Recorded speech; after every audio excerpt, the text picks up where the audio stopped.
الكبير عبد الهادي شعراوي.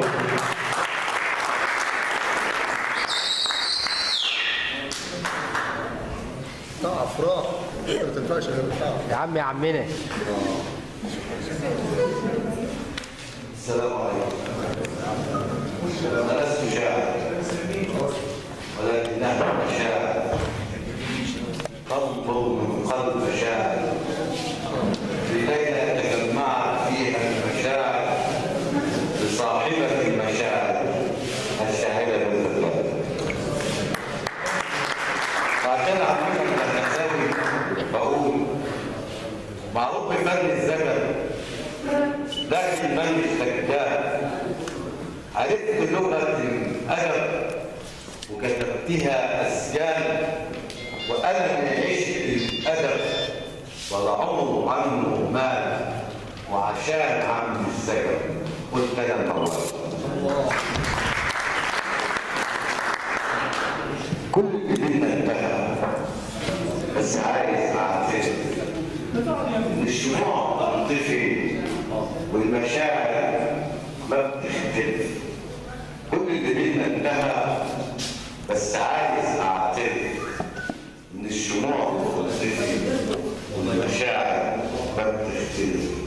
فهتفضلي رغم الفراق رغم القدر اخت القمر اقضى بشر احلى كلام ينتهي برغم قلب اللي انكسر بالدموع او بالالم.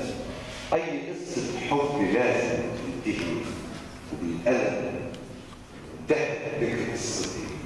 يا هل ترى على اعترافي ايه يكون حباني ولا ده كله جنون؟ لو كان جنون كفايه عليك اعترف ان الشموع تنطفي والمشاعر تختلف.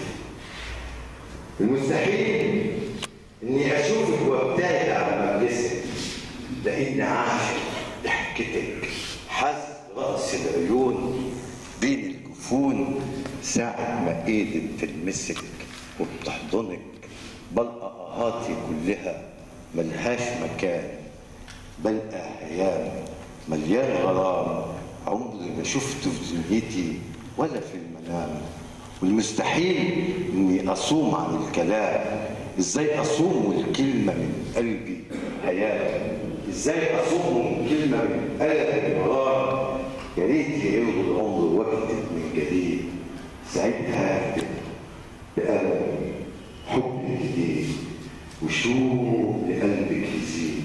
وكان حبي ليك العيد روحي لايد محبوب والوحده اعرف انت بعيد واروح بعيد واروح بعيد. شكرا يا عم شكرا. شاعر جميل.